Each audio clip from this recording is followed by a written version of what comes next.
కొన్ని memories simple moments నుండి start అవుతాయి. ఈ రోజు ఒక చిన్న ఐస్ క్రీమ్ తో. హలో గైస్, మన సమ్మర్ ఎడిషన్ లో ఇది ఎపిసోడ్ 2. ఈ సమ్మర్ లో తప్పకుండా ట్రై చేయాల్సిన ఒక మంచి రెసిపీతో మళ్ళీ మీ ముందుకు వచ్చేసాను. నార్మల్ గా ఐస్ క్రీమ్ ని ఇష్టపడిన వాళ్ళు ఎవరుంటారు చెప్పండి? డిఫరెంట్ ఫ్లేవర్స్ ని ట్రై చేస్తుంటాం. కానీ చిన్న పిల్లల నుంచి పెద్దవాళ్ళ వరకు అందరూ ఇష్టపడే తినే ఐస్ క్రీమ్ కుల్ఫీ. ఈ ఐస్ క్రీమ్ ని ఇంట్లోనే ఎలా ప్రిపేర్ చేసుకోవాలో చూద్దాం రండి. రెసిపీ చాలా సింపుల్, బట్ మనకుండే లేజినెస్ కి అది ప్రిపేర్ చేయడం కూడా ఒక పెద్ద ప్రాజెక్టే. రెసిపీ ప్రిపేర్ చేస్తున్నంత సేపు ఇది ఐస్ క్రీమ్ లా లేదే, మిల్క్ షేక్ లా ఉంది అని డౌట్ వస్తుంది. కానీ ట్రస్ట్ ద ప్రాసెస్ అంటారు కదా. ఫ్రీజర్ లో పెట్టి 6 hours వెయిట్ చేయాలి. కానీ మనకుండే పేషెంట్స్ కి 10 minutes కి ఒకసారి ఓపెన్ చేసి చెక్ చేసుకుంటాం. Finally home made ice cream అయితే రెడీ అండి. Without no preservatives, no chemicals, only patience.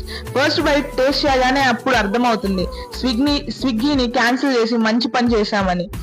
కానీ ఏ మాటగా ఆ మాట చెప్పుకోవాలి గైస్. ఇంట్లో చేసిన ఐస్ క్రీమ్ మాత్రం టేస్ట్ వేరే లెవెల్ ఉంది. ఇలాంటి మంచి కంటెంట్ ని మిస్ అవ్వకుండా చూడడానికి లైక్ చేసి మన ఛానల్ ని ఫాలో చేయండి, కామెంట్ చేయండి.